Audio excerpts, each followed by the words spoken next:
kita besok meninggal dunia, tidak ada yang akan terbawa. Bukan hasil kerja kita,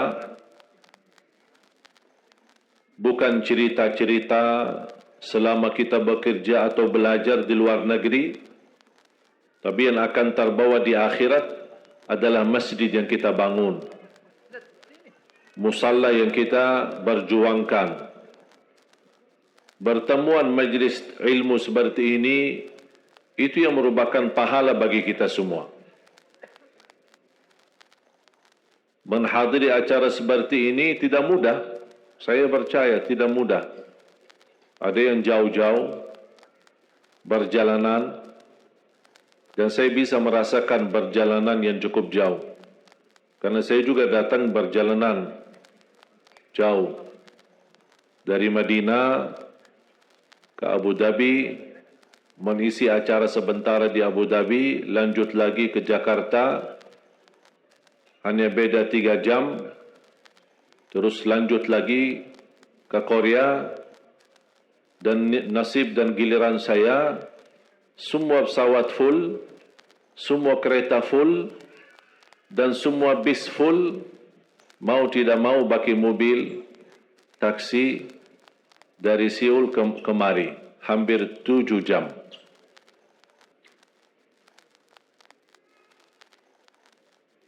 Cukup luar biasa, perjalanan melelahkan.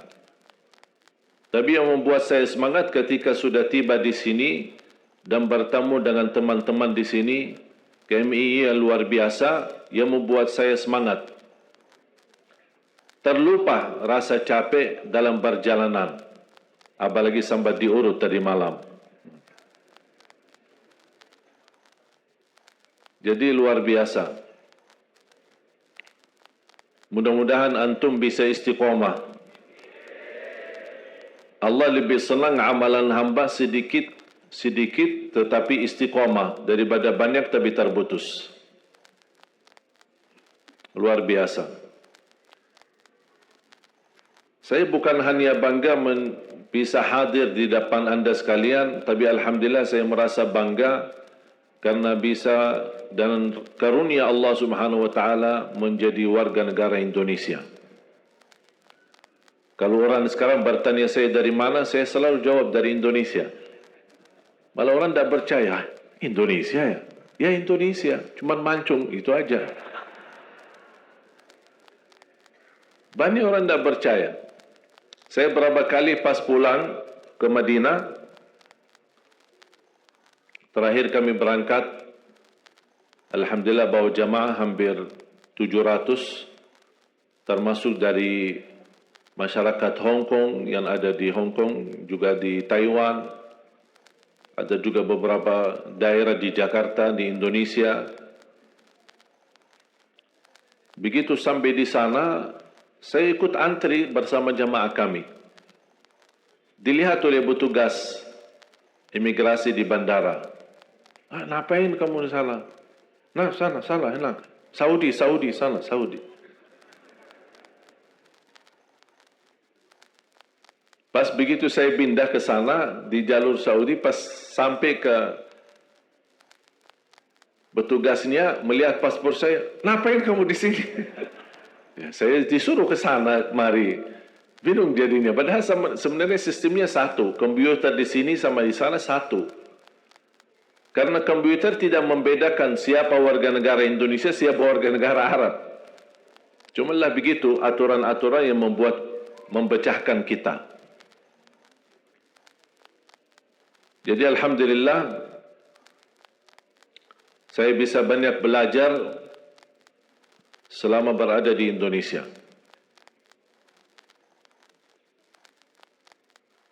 Sudah alhamdulillah sudah memasuk 9 tahun atau sudah 9 tahun memasuki tahun yang ke-10 saya berada di Indonesia, mulai dari 2008. Mohon maaf tidak pernah membayangkan atau menjadi cita saya untuk tinggal di Indonesia. Tidak pernah. Dan dalam kesempatan ini, karena tema yang diminta adalah sukses dunia akhirat. Selama saya di Indonesia, itu yang saya ambil pelajaran, kita orang Indonesia selalu harus dunia, tidak ada akhirat sendiri.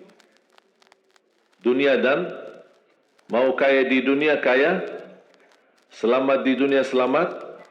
Jadi dunia itu harus dibawa. Kalau udah bahasanya akhirat, pasti orang bertanya, terus dunia kita gimana?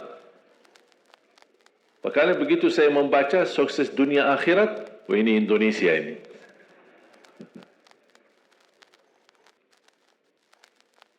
Bahkan hampir setiap ibadah kita pasti yang dikejar dunia. Saya sudah dakwah sebelum di Indonesia, di mana-mana.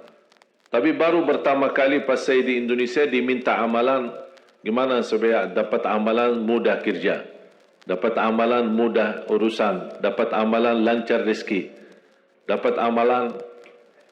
Jadi ujung-ujungnya semua untuk urus dunia.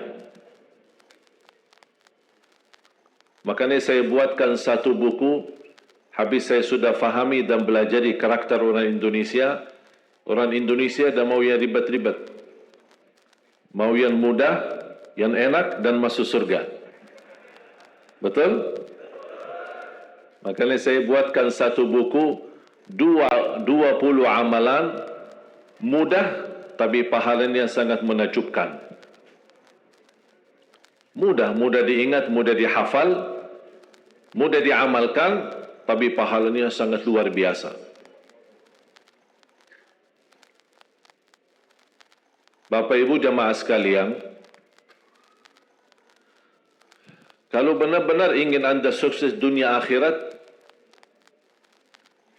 harus kita percaya sepenuhnya takdir. Kuncinya di situ. Percaya sepenuhnya takdir. Takdir itu menjadi salah satu rukun iman. Rukun iman ada berapa? 6. Rukun Islam 5. Salat berapa waktu? 5 atau 4? Yakin 5. Soalnya benar dah salat subuh.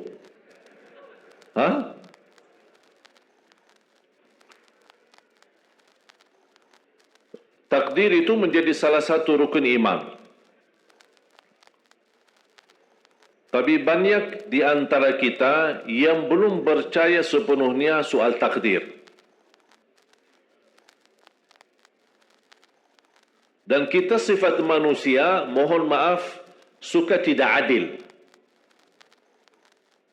Contoh, kalau Allah berikan karunia, nikmat, pertama kita lupa bersyukur. Yang kedua, kita tidak pernah berkata sama Allah, ya Allah kenapa aku dapat nikmat ini? Tapi sebaliknya, kalau kita diuji oleh Allah, kita kurang sabar, dan kita bertanya sama Allah, ya Allah kenapa saya diuji? Faham tak? Kalau kita dapat nikmat, ada enggak orang-orang yang lulus misal ujian, dia berkata, ya Allah kenapa saya lulus ujian? Tak pernah. Tapi kalau dia tidak lulus, dia bilang apa?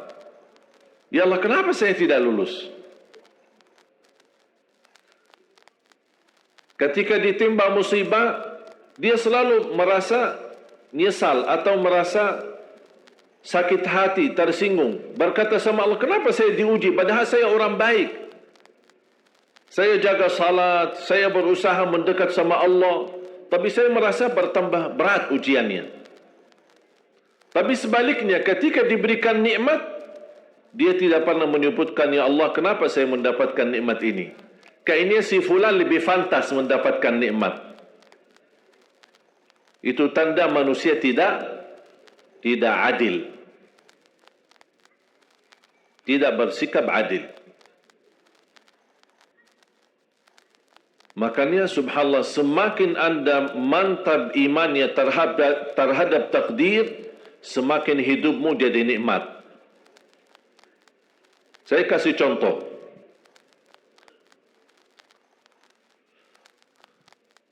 Tidak ada persoalan masalah takdir baik. Itu bukan masalah bagi kita. Justru kita bertambah senang kalau kita mendapatkan takdir yang baik. Tapi yang menjadi persoalan bermasalah bagi kita adalah takdir buruk. Ketika ditimpa musibah, ketika ada ujian, ada sakit, kesulitan, penghasilan yang tidak mencukupi, dan banyak masalah keluarga, masalah rezeki, masalah sama majikan, masalah di kerjaan, itu yang membuat banyak beban fikiran.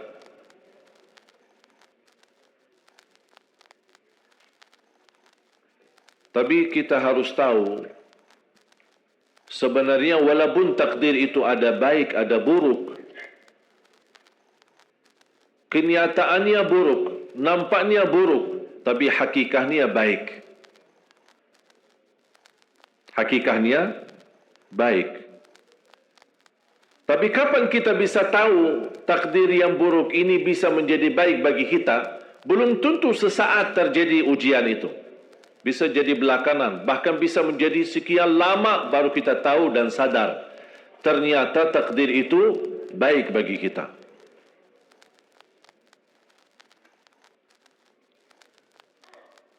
Saya kasih contoh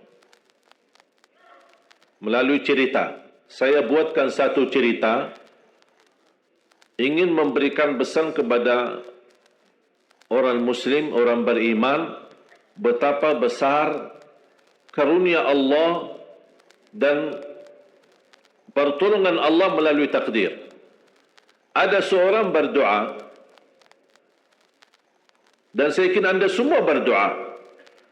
Setiap berkesempatan, setiap salat, setiap sujud atau tahajud, duha, pasti anda semua berdoa.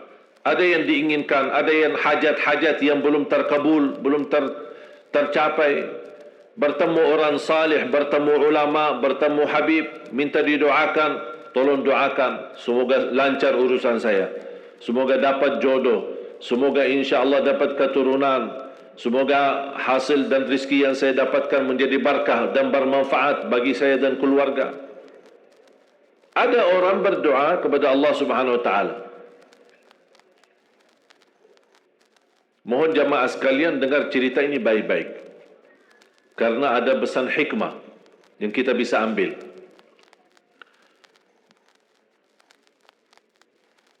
Orang ini berdoa tapi tidak melebihi selain doa meminta jodoh yang salihah, yang cantik, yang kaya.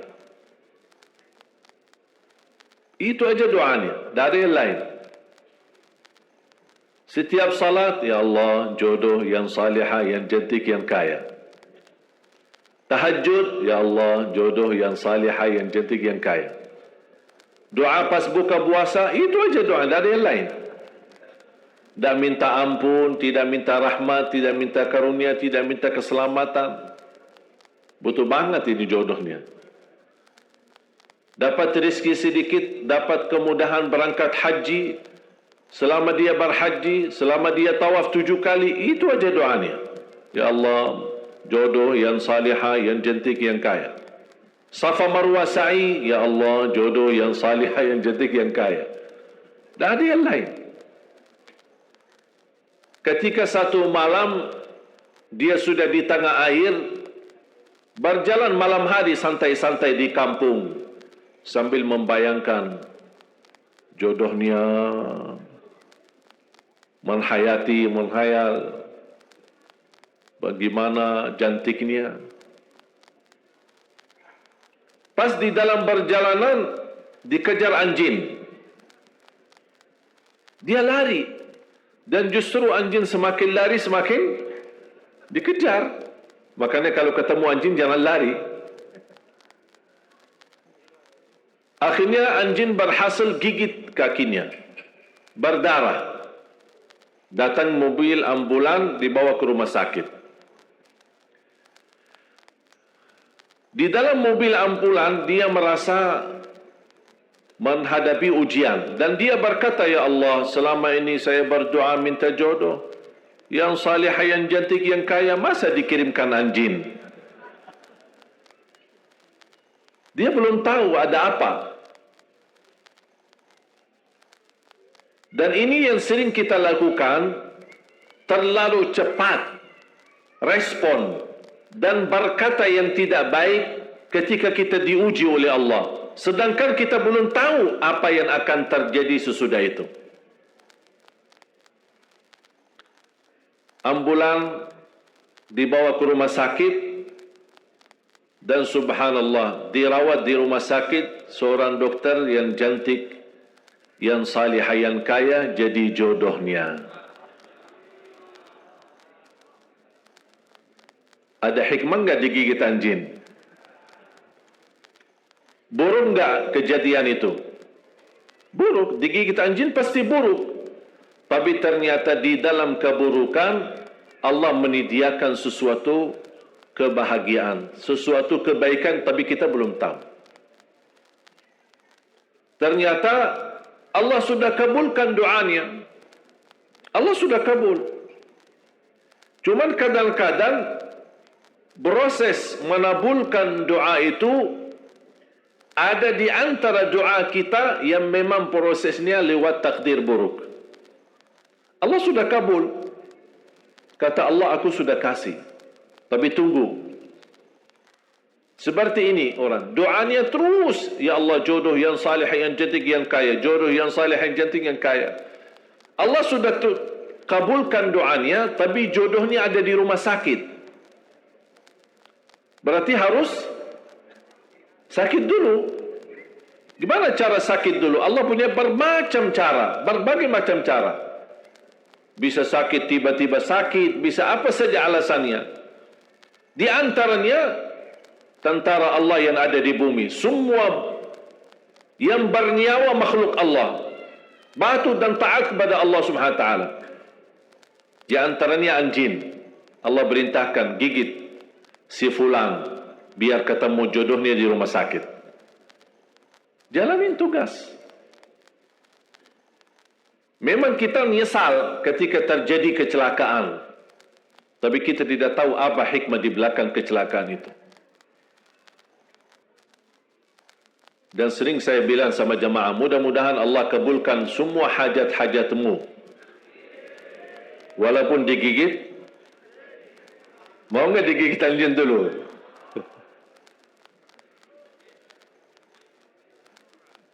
Sebenarnya kalau kita tahu rahasia takdir, apapun yang akan terjadi, kita tidak ada kekhawatiran. Karena kita tahu sesudah ujian ini pasti ada sesuatu kebaikan. Dan yakini Bapak Ibu, Allah Subhanahu wa taala Maha baik. Allah tidak senang menyusahkan hambanya. Tapi kadang-kadang proses untuk menuju kebaikan ada kesulitan dan tantangan.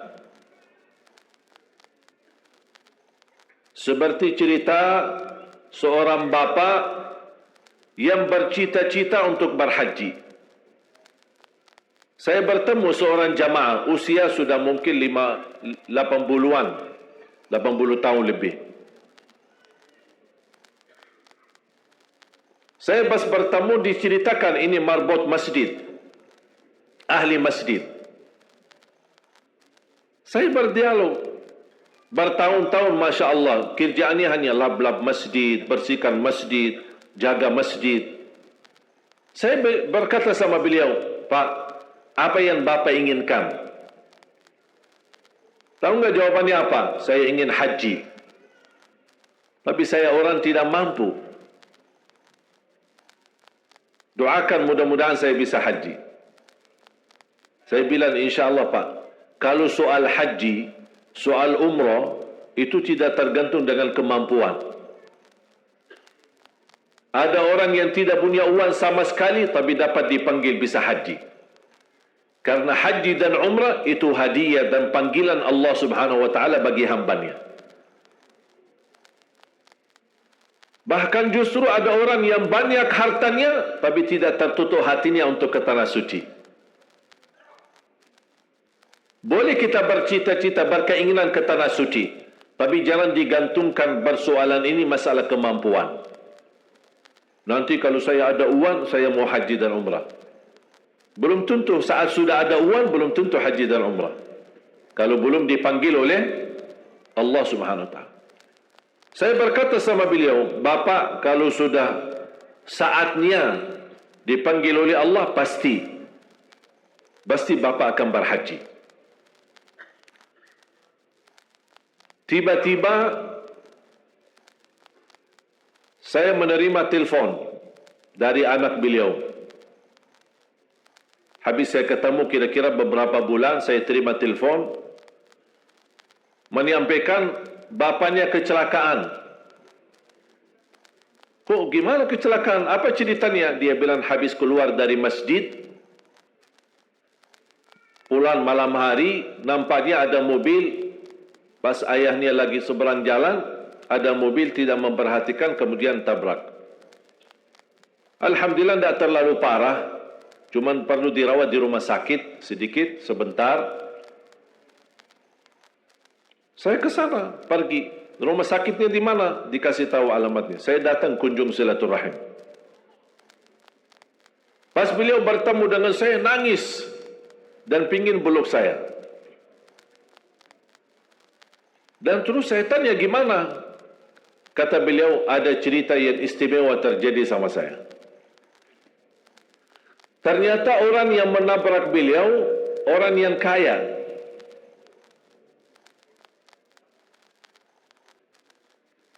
Habis itu, orang yang kaya minta maaf sama si bapak ini.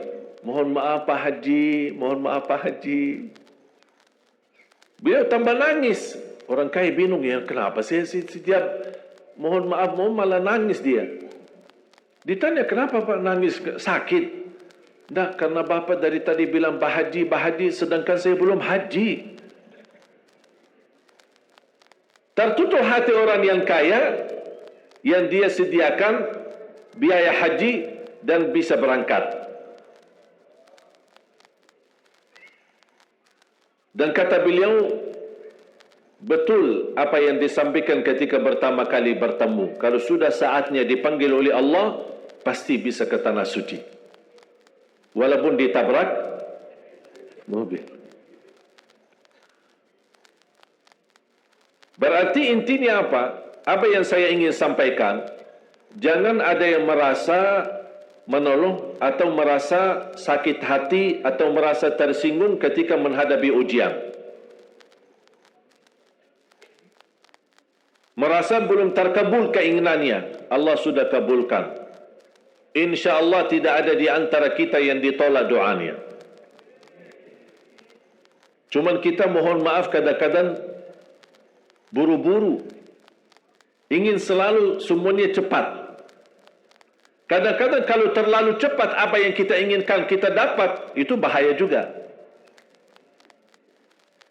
Dan Allah ingatkan, kalau manusia, Allah tidak sulit menjadikan manusia semuanya kaya. Kalau sekarang saya bertanya, mau enggak semuanya jadi orang kaya? Pasti mau, siapa yang tidak mau? Coba bayangkan, kira-kira sulitlah bagi Allah menjadikan semua manusia di bumi kaya raya? Sulit tidak? Tapi pertanyaan saya, kira-kira berjalan hidup kita enggak kalau kita semuanya kaya? Bisa berjalan lancar? Masa enggak? Semuanya kaya raya. Gimana kehidupan kita sehari-hari? Berjalan lancar tidak? Kenapa tidak? Saking banyak kekayaannya. Kalau semuanya kaya, memang sulit menjalani kehidupan. Contoh, cari supir. Siapa yang mau supirin kita? Sama-sama kaya. Datang minta tolong sama teman. Boleh enggak ini cariin supir? Aku aja lagi cari supir, dah dapat. Mau punya perusahaan sendiri, butuh tenaga kerja kan? Semuanya orang kaya. Buat apa kalau mereka semua kaya, masing-masing punya pabrik, tapi tidak ada yang bekerja? Sulit nggak jalan hidup? Sulit. Sama sebaliknya, kalau semuanya di bumi miskin, susah. Kira-kira gimana hidup kita? Ya susah juga. Tak bisa lancar hidup di dunia. Setiap ada orang datang minta tolong, Pak, apalagi saya, Pak? Saya aja susah. Tapi makanya ada hikmah. Allah menjadikan ada yang kaya, ada yang miskin. Yang kaya menutupi kebutuhan yang miskin, miskin juga menutupi kebutuhan yang kaya. Saling mengisi. Supaya apa? Supaya dunia ini berjalan. Hidup kita berjalan. Tapi coba bayangkan, kalau semua orang kaya tidak mau membantu orang miskin, dan semua orang miskin sombong, tidak mau melayani orang kaya, gimana kehidupan kita? Susah.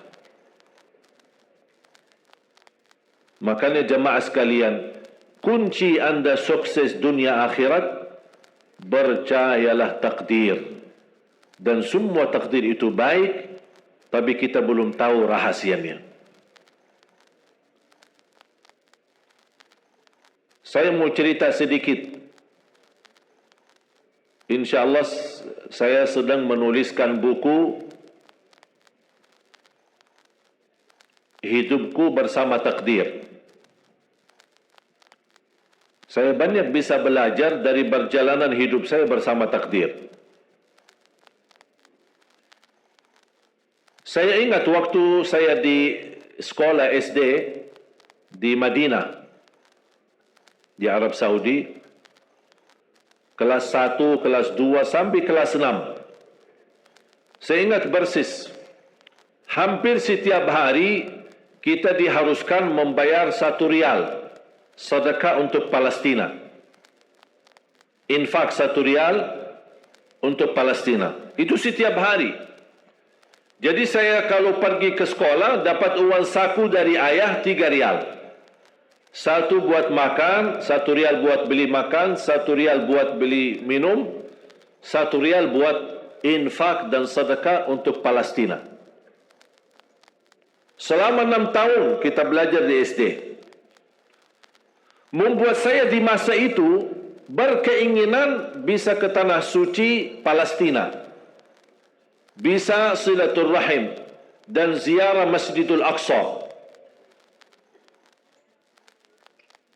Tapi coba bayangkan, selama sudah berjalan, selama saya di Madinah, belum terkabul cita-cita saya. 2008, saya dapat panggilan menjadi imam tarawih di Masjid Agung Sunda Kelapa di Jakarta. Saya datang, tugas saya jadi imam. Apalagi masyarakat luar biasa antusias ketika kedatangan tamu dari Madinah. Ramai masjidnya. Menjalani tugas selama 1 bulan Ramadan full. Imam tarawih dan imam tahajud. Di saat itu sering bertemu dengan wakil presiden. Waktu itu Bapak Yusuf Kalla. Dan keluarga besar. Ternyata sebagai orang asing, alhamdulillah dapat kemudahan, dapat fasilitas izin tinggal di Indonesia. Membuat saya kalau mau ke Indonesia tidak perlu visa lagi. Jadi bebas ke Madinah, mudik sebentar, balik lagi ke Indonesia. Lama kelamaan betah di Indonesia. Apalagi gara-gara ibu-ibu di Indonesia.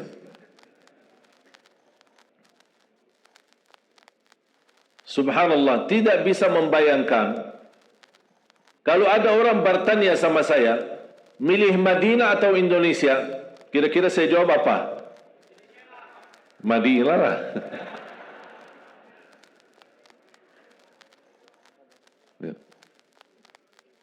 Madinah tanah suci. Salat di Masjid Nabawi 1000 kali lipat dibanding salat di Masjid Istiqlal. 1000 kali lipat. Salat di Masjidul Haram 100,000 kali lipat.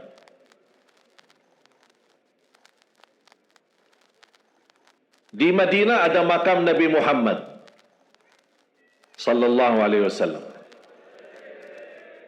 Ada Masjid Quba.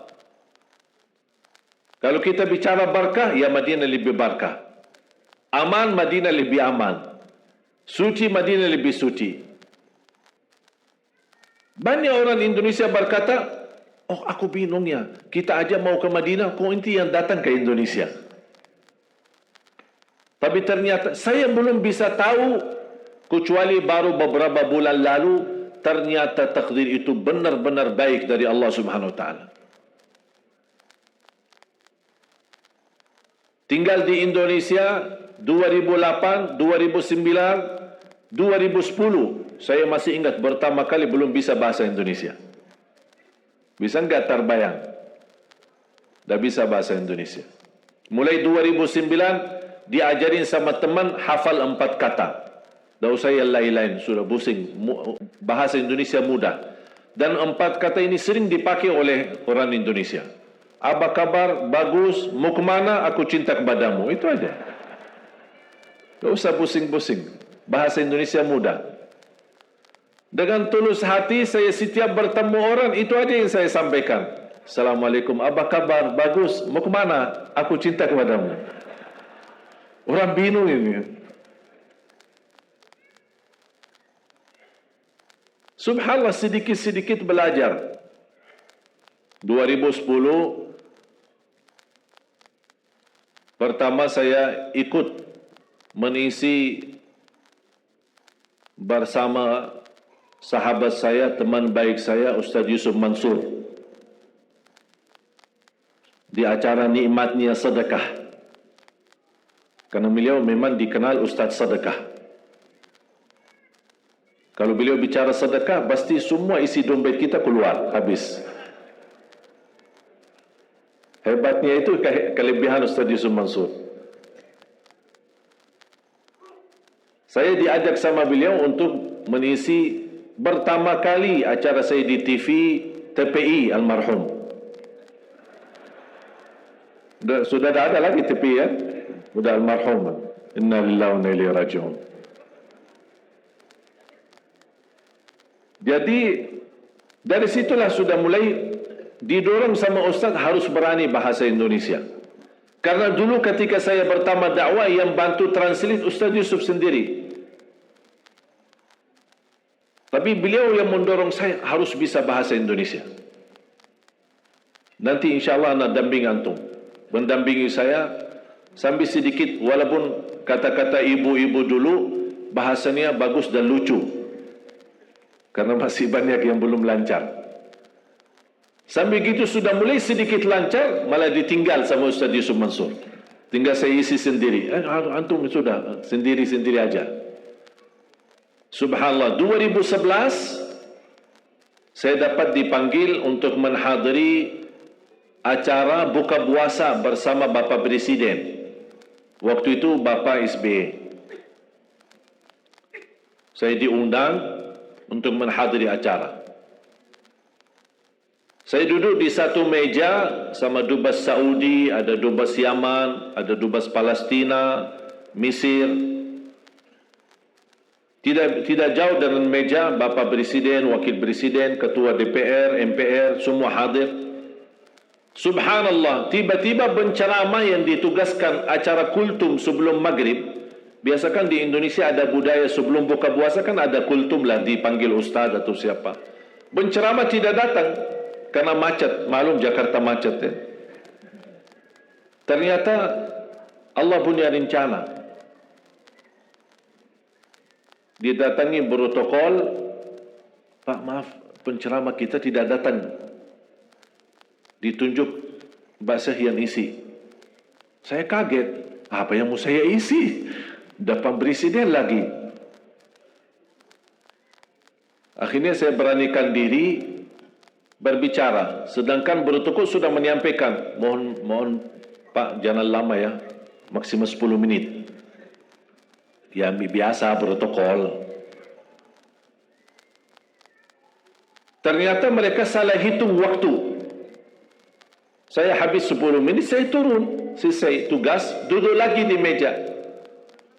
Ternyata masih mau maghrib 40 menit lagi. Mereka salah hitung. Bingung apa mau isi lagi? Didatangin ustaz, salah satu imam Masjid Istiqlal untuk baca salawat lah, Asmaul Husna, baca Asmaul Husna, baca salawat, baca subhanallah walhamdulillah wa la ilaha illallah Allahu akbar, sampai orang badan ngantuk, habis waktunya.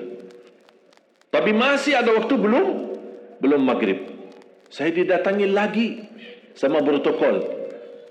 Bapak Presiden minta antum datang lagi, naik isi kultum sebentar sebelum maghrib. Saya kaget. Ini satu acara tapi 2 kali saya isi. Saya naik panggung. Saya masih ingat pertama ketika saya naik, karena tamu yang hadir ada kan juga dari negeri sahabat, negara Arab dan negara yang lain. Pas begitu saya mulai berbicara, biasa saya menawali Assalamualaikum warahmatullahi wabarakatuh, Bismillahirrahmanirrahim, Alhamdulillahirabbil alamin dalam bahasa Arab. Saya lihat Bapak Presiden kan ada alat terjemah di depan setiap tamu. Bapak Presiden mengambil alatnya. Begitu saya berkata amma ba'du, yang saya muliakan, yang saya cintai ayah kami Bapak Presiden Republik Indonesia. Beliau kaget, langsung turunin alatnya lagi. Ini dengar langsung bahasa Indonesia, karena dia melihat nampilan saya bukan orang Indonesia. Begitu alhamdulillah saya isi yang kedua kali, malah beliau panggil. Saya duduk dan saya cerita. Nanti saya insyaAllah akan cerita salah satu cerita yang menyebabkan saya mendapatkan perhatian dari Bapak Presiden. Barangkali antum kalau antum cerita barangkali dapat perhatian. Nanti saya kasih tahu ceritanya. Mau kan ceritanya? Pasti mau. Luar biasa. Kelebihan Indonesia semua serba mau. Tak ada yang tak mau. Jadi saya duduk di samping Presiden buka puasa sambil berbicara ngobrol. Dan subhanallah saya mendapatkan kejutan yang luar biasa. Langsung beliau berkata, mau enggak warga negara Indonesia? Saya jujur saja kaget. Karena sebelumnya, sebelum kejadian ini, ada yang menawarkan membantu untuk proses warga negara Indonesia, tapi minta 150 juta. Tapi Allah kasih saya gratis. Dan Presiden langsung yang menawarkan. Sambil bahasa beliau apa? Kami sudah memberi warga negara kepada pemain bola, sampai sekarang belum berjuara. Kalah mulu. Pas sudah sampai ke final, kalah lagi. Mudah-mudahan kami memberi warga negara, mudah-mudahan bisa bermanfaat untuk Indonesia. Saya ingat persis bahasa beliau. Bahkan setiap saya bertemu beliau di acara besar atau Hari Raya Idul Fitri, pasti beliau ketika melihat saya, Alhamdulillah, terima kasih sudah menjadi warga negara Indonesia. Saya bilang, terima kasih Bapak yang memberikan warga negara Indonesia. Ternyata jemaah sekalian, saya mendapatkan tantangan yang berat. Warga negara Indonesia ada proses. Salah satu persyaratan buat surat pernyataan mundur diri dari warga negara Arab. Di situ tantangannya. Apakah saya milih warga negara Arab atau milih warga negara Indonesia? Habis saya musyawarah sama orang tua, guru-guru saya di Madinah, mereka semuanya mendorong bismillah. Yang penting bermanfaat. Dimanapun berada bermanfaat. Saya beranikan diri membuat surat pernyataan mundur diri dari warga negara Arab menjadi warga negara Indonesia. Ternyata keputusan ini menjadi takdir, dan takdir itu baik. Berjalan dalam berdakwah di Indonesia, diberikan kemudahan bahasa. Cuba mohon maaf bayangkan, kalau saya masih bahasa Arab, gimana? Minat nggak anda hadir? Malas. Dan nanti bahasa Arab lagi. Bagi translate lagi, lama lagi. Dan nyambung lagi. Malas deh. Tapi Alhamdulillah, karunia dari Allah memberikan kemudahan bisa bahasa Indonesia. Berdakwah langsung dari hati ke hati. Ternyata menjadi warga negara Indonesia menjadi karunia dari Allah Subhanahu wa taala. Kenapa menjadi karunia? Karena 2017 saya mengundang seorang imam besar dari Palestina, imam besar Masjidul Aqsa. Kami undang kemari datang ke Indonesia. Isi bersama-sama di Damai Indonesiaku TV1. TV1 emang beda. Bersama-sama isi. Beliau begitu bertemu dengan saya, beliau terkejut. Pakaian Arab, wajah Arab, tapi bahasa-bahasanya Indonesia. Lancar lagi bahasa Arab. Beliau mendapatkan perhatian bersama beliau. Di mana beliau pergi, saya mendampingi beliau. Allah buka hatinya, beliau undang saya datang ke Palestina.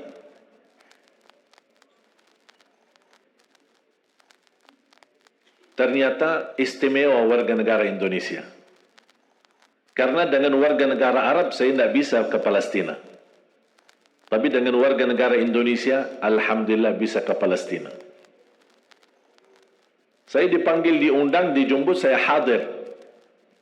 Bahkan lebih daripada itu semua, ketika saya dibawa sama beliau salat maghrib di Masjidul Aqsa, dan tanpa diberitahu, tidak dikasih tahu sebelumnya, tidak diinformasikan, pas muazzin sedang iqamat, qad qamatis salah, qad qamatis salah, beliau imam besar Masjidul Aqsa dari belakang mendorong saya ke mihrab menjadi imam salat maghrib.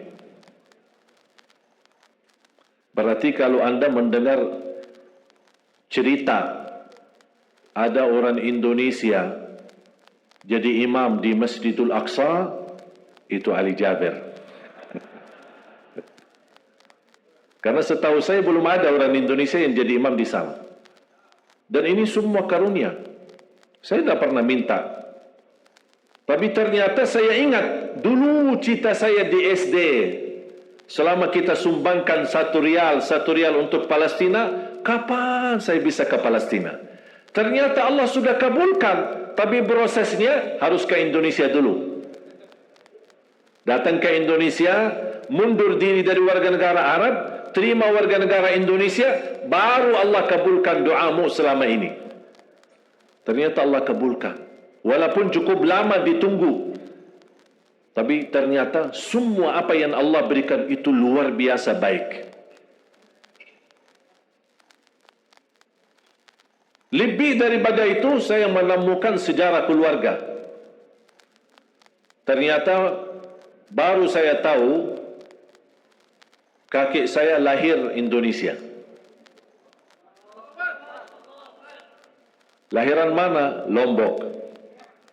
Siapa yang dari Lombok? Angkat tangan dari Lombok. Lumayan. 1, 2, 3, 4. Lahir dari Lombok. Jangankan kakek, ayah dari kakek kelahiran Lombok. Bahkan beliau dibunuh oleh penjajah Belanda dan dimakamkan di Ampenan. Habis beliau dibunuh dan dimakamkan, anaknya yang namanya kakek, anaknya pindah atau berhijrah ke Hadramaut. Dari Hadramaut ke hijrah lagi ke Madinah. Nikah di Madinah dan dapat keturunan, dapat ibu saya. Dan kakek saya meninggal dan dimakamkan di Madinah. Ibu saya nikah, dapatlah saya. Berarti silsilahnya darah saya lewat ibu kembali ke Indonesia. Makanya saya kaget pas kemarin di rumah sakit, pas cek darah, dokternya kaget. Oh, kok darahnya merah putih, subhanallah.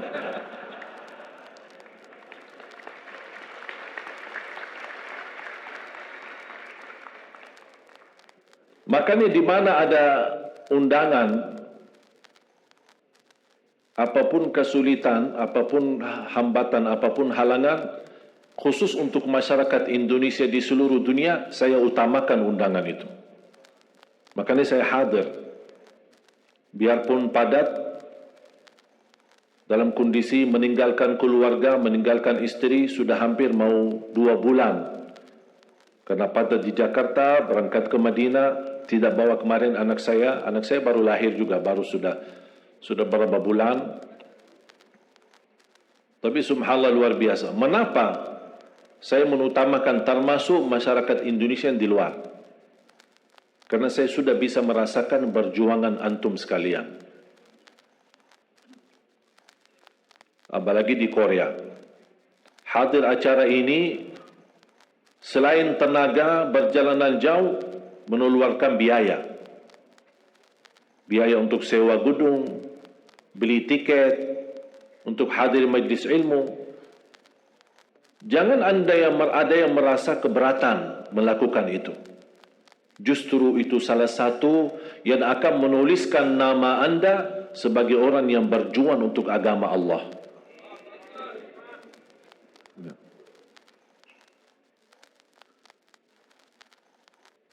Diberikan tanda kuda sudah habis ini.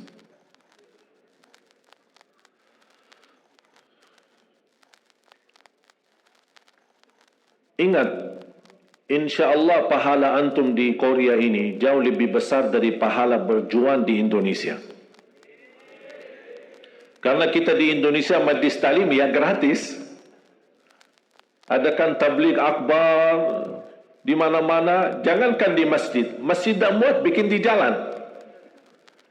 Jalan tak muat bikin di Monas. Alhamdulillah di Indonesia serba mudah. Diberikan kemudahan. Dapat pahala hadir majlis ilmu, dapat pahala kita mengikuti kegiatan. Tapi di sini antum jauh lebih besar pahalanya. Mengapa? Karena waktu. Bagi antum yang sedang libur, saya tahu waktu ini antum terbatas. Mungkin sepanjang anda bekerja, menunggu hari libur untuk istirahat, untuk menghiburkan diri. Mau bersenang-senang, ya namanya manusia pasti mau senang-senang, mau jalan-jalan kemana. Tapi subhanallah banyak yang masih memilih untuk menghadiri acara agama. Biarpun jalan-jalan hanya sebentar, istirahat pun sebentar. Hari libur yang semestinya buat diri kita, tapi justru kita kurbankan untuk agama kita. Dan di situ anda punya kelebihan dibanding masyarakat di Indonesia. Punya kelebihannya, pahala di sisi Allah akan lebih besar. Belum lagi perjalanan jauh, belum lagi infak yang antum sediakan. Dan ingat, wallahi itu tidak sia-sia di sisi Allah. Yang penting niat. Yang penting niat. Karena apa yang anda bagikan, apa yang anda infakkan, insya Allah itu menjadi pahala buat anda. Bahkan insya Allah menjadi sedekah jariah, tidak terputus pahalanya sampai hari kiamat. Apalagi memperjuangkan sampai saya mendengar 57 masjid dan musalla di Korea. Dan semuanya, saya fikir awal, pikiran saya 57 masjid itu punya semua orang Islam dari negara manapun asal mereka. Ternyata tidak, 57 masjid itu perjuangan warga Indonesia.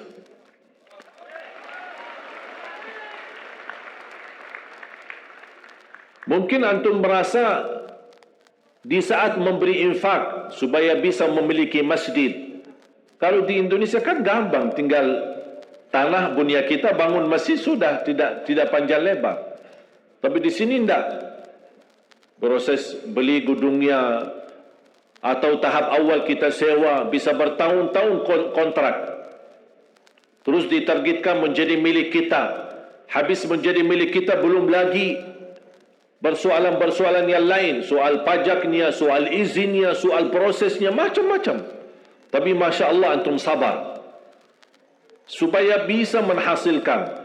Dan insya Allah 57 masjid ini, dan insya Allah saya doakan menjadi lebih besar lagi, lebih banyak lagi, yang insya Allah menjadi syiar dan perubahan di negeri ini menjadi insya Allah negara Islam. Dan saya sering menyampaikan pesan, semua anda berdakwah. Semua anda berdakwah. Walaupun tidak punya ilmu. Anda berdakwah. Dari apa? Dari sikap dan akhlakmu. Bawa nama harum Islam, nama baiknya Islam dengan cara yang baik. Akhlakmu, kejujuranmu, tertibmu, itu semuanya menjadi tanda kebaikan yang kita berikan kepada mereka.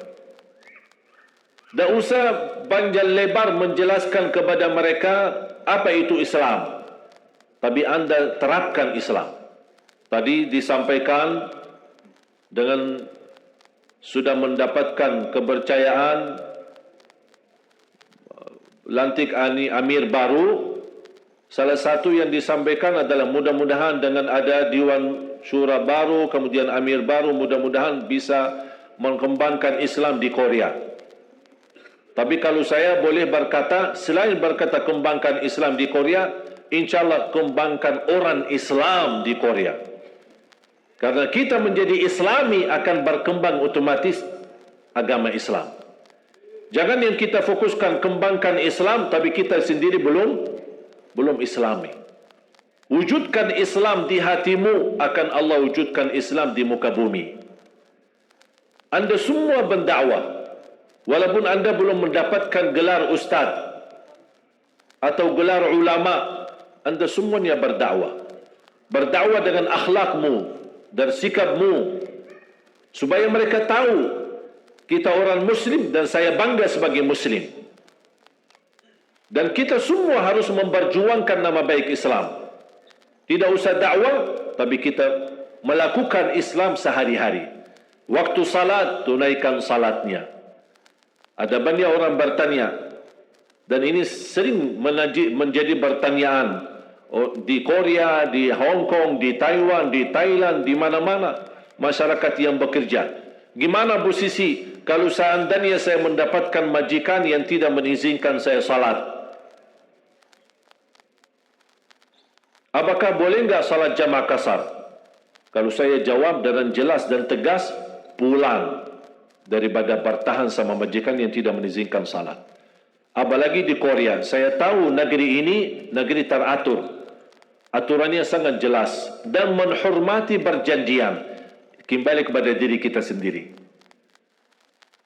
Anda tentukan perjanjian saya tidak mau macam-macam. Saya sebagai Muslim, saya minta dua hal. Salat sama makanan saya halal. Sudah selesai. Sebagaimana ada kewajiban yang kita harus sampaikan kepada mereka sebagai hak mereka, kita juga punya hak di sini. Dan alhamdulillah saya tahu persis di negeri ini sangat menghormati perjanjian. Kecuali ada orang yang ya tidak apa-apa, gampang, yang penting gajinya lancar, Pak.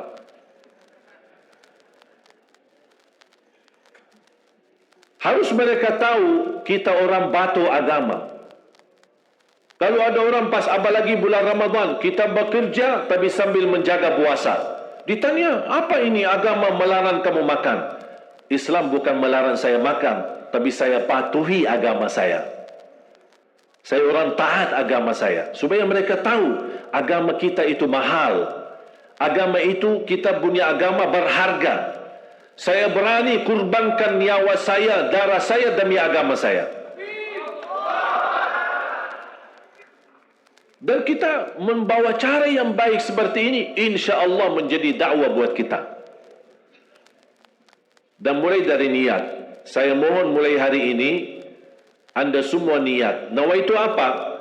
Insya Allah sebelum saya pulang ke Indonesia, saya niat Islamkan satu orang Korea. Coba masing-masing ini berapa banyak? Kalau masing-masing berhasil Islamkan satu orang, insya Allah tidak lama Korea menjadi negara Islam. Ada orang bertanya, bingung, caranya gimana? Tidak usah fikirkan caranya. Nawaitu aja, Allah akan berikan perjalanan. Allah akan berikan kemudahan cara yang baik. Nawaitu, saya insya Allah tidak mau pulang ke Indonesia. Ya Allah nawaitu, bukan nazar. Bukan nazar, ya, niat. Allah tahu, karena semua pahala tergantung niat. Niatkan apa? Insya Allah sebelum saya pulang, insya Allah niat saya berhasil menislamkan satu orang. Masing-masing punya tugas satu orang. Caranya, biar Allah yang tunjukkan caranya. Kita hanya terapkan Islam, tunjukkan Islam, amalkan Islam sehari-hari, insya Allah mereka akan tertarik kepada Islam. Karena Islam itu luar biasa sempurna dan tidak pernah membuat orang bingung, justru membuat orang tenang dan membuat orang lebih menyukai dan bisa menghidup bahagia dan selamat. Ketika kita nanti besok pulang ke Indonesia atau kita dipanggil oleh Allah dan kita meninggal dunia, selama kita sudah meninggal dunia, Allah Subhanahu wa taala masih salurkan pahala-pahala di sisi dan di buku amal. Kenapa? Karena orang itu sudah masuk Islam, kemudian segala amal kebaikannya Allah salurkan untuk kita. Itu yang disebutkan sedekah jariyah yang tidak terputus pahalanya sampai hari kiamat. Ada orang berkata, mohon maaf aku tidak bisa, tidak ngerti. Alhamdulillah ada banyak cara menjadi pendakwah. Anda tidak bisa, tapi Allah Subhanahu wa taala menyediakan orang-orang yang ikhlas, fokus untuk mendakwahi mereka. Dengan adanya masjid, adanya Islamic Center, adanya musalla, mungkin kita tidak bisa berdakwah, tapi kita bisa berinfak. Ya Allah, mudah-mudahan infak saya ini yang sedikit, mudah-mudahan insya Allah bisa menjadi bermanfaat untuk Korea. Saya besok pulang, insya Allah masjid ini berkembang, masjid ini menjadi makmur, masjid ini menjadi cahaya buat Islam di Korea. Allah berikan pahala yang tidak terputus sampai hari kiamat. Berarti semuanya bisa, tidak ada yang tidak bisa. Apalagi dalam hal infak, saya selalu berkata, lebih baik banyak ikhlas daripada sedikit tidak ikhlas. Setuju? Biasanya apa? Kok ketawa sih? Biasanya apa? Sedikit ikhlas daripada banyak. Itu 2017. Sekarang 2018. Berarti semuanya harus rubah. Termasuk infak lebih baik banyak ikhlas daripada sedikit tidak ikhlas. Karena disitulah keberkahan yang kita dapat. Kalau saya bahas soal sedekah, mungkin sampai besok belum tentu habis. Saking luar biasa besar pahala sedekah itu. Tapi saya kasih satu rahasia. Saya tahu anda insya Allah semuanya berkenan infak, semuanya suka bersedekah.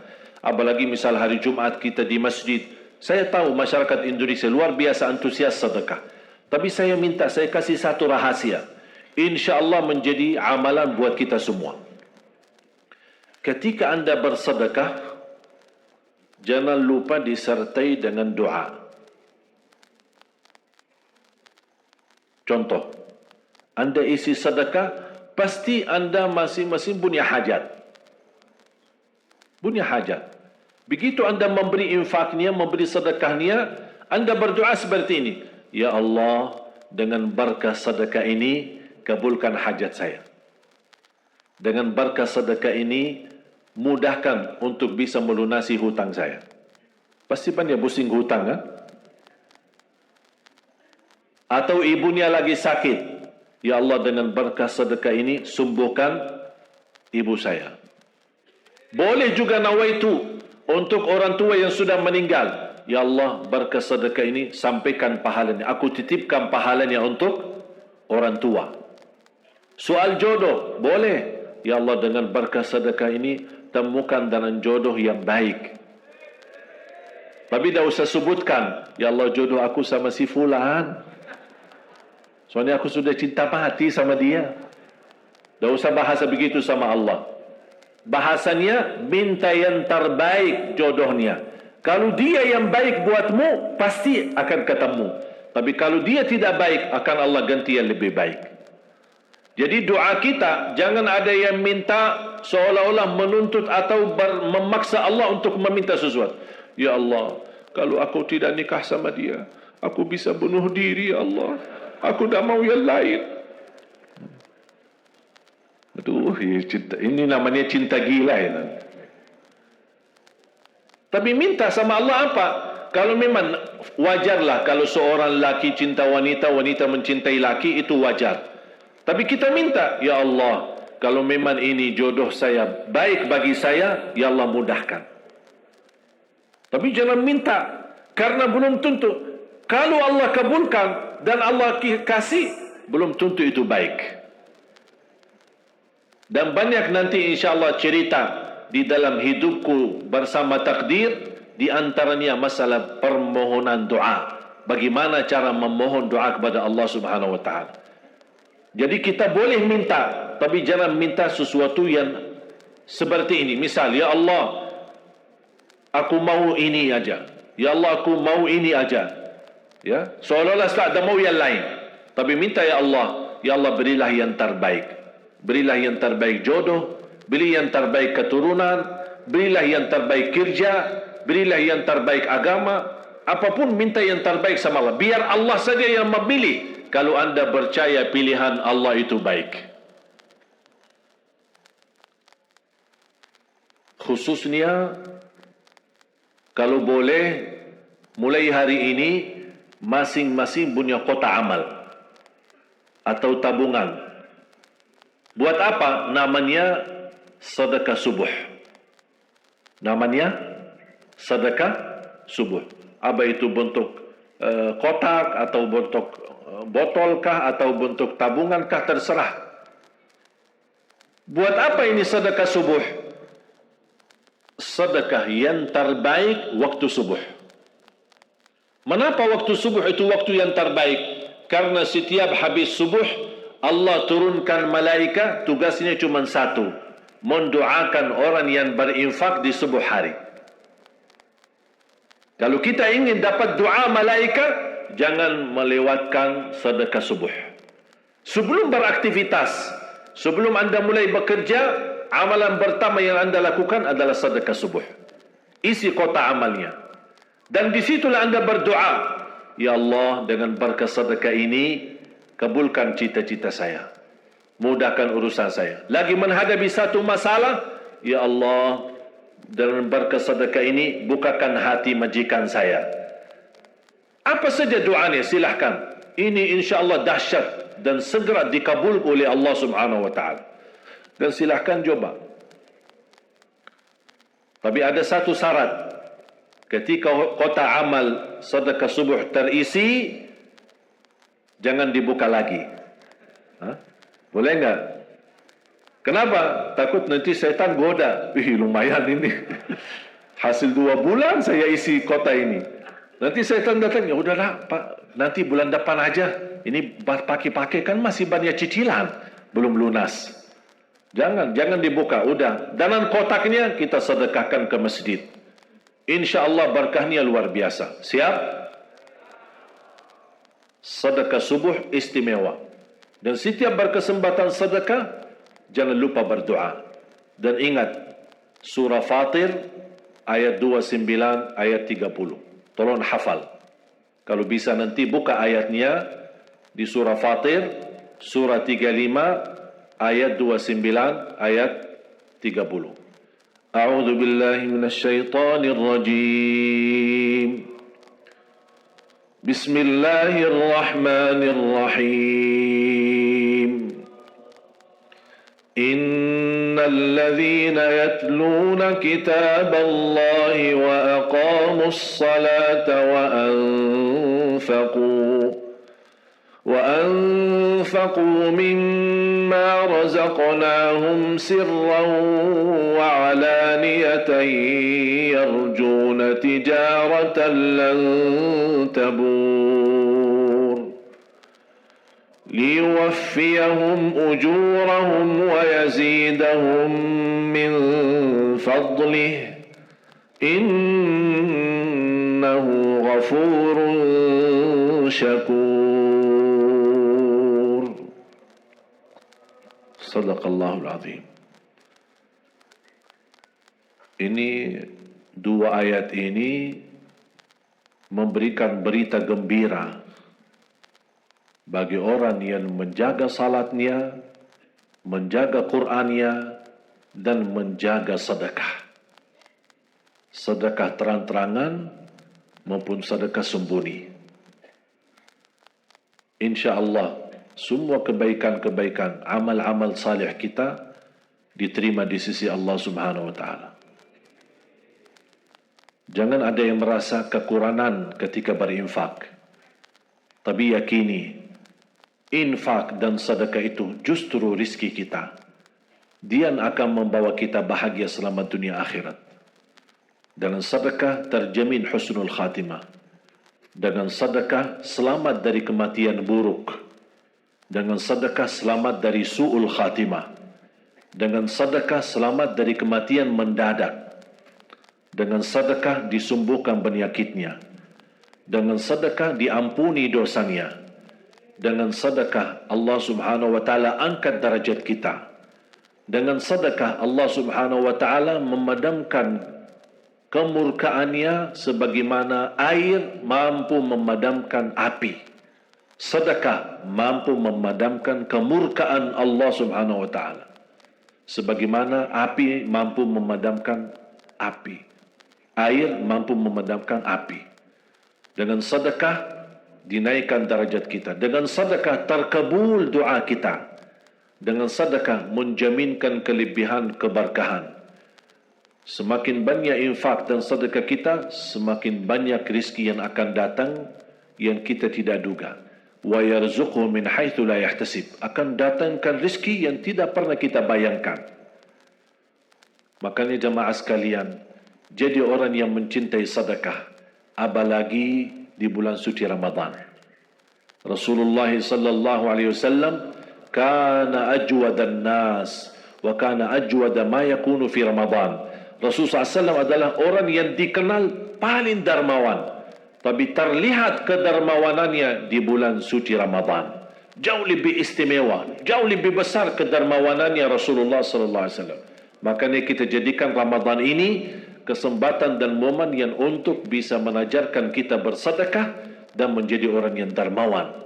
Untuk kebaikan umat, untuk kebaikan keluarga, dan selalu jangan lupa niat. Setiap anda bersedekah, niat hajatmu, keinginanmu, doamu untuk orang tuamu, untuk anakmu.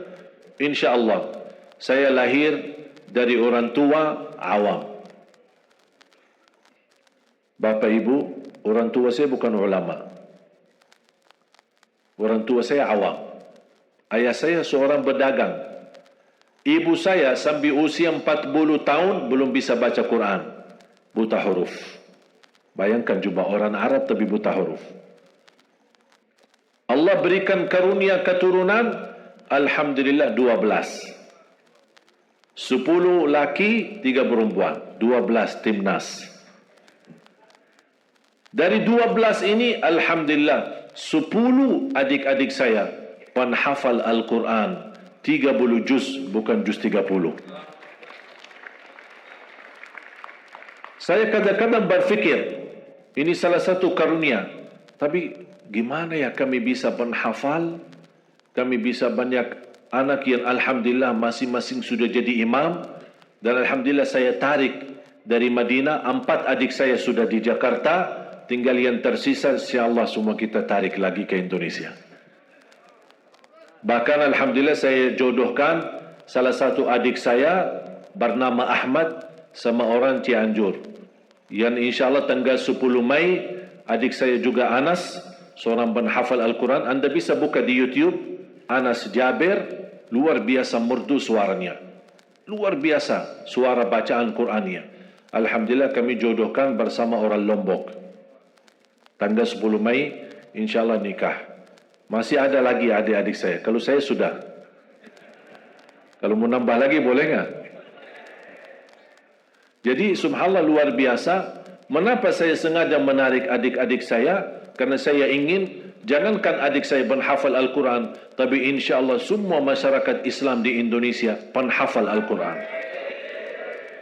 Makanya doakan insyaAllah semoga dengan kehadiran adik-adik saya di Indonesia mudah-mudahan membawa barakah, mudah-mudahan menjadi bermanfaat. Kalau kita tidak bisa menghafal Al-Quran, insyaAllah anak bapa ibu, cucu bapa ibu, insyaAllah menjadi penghafal Al-Quran.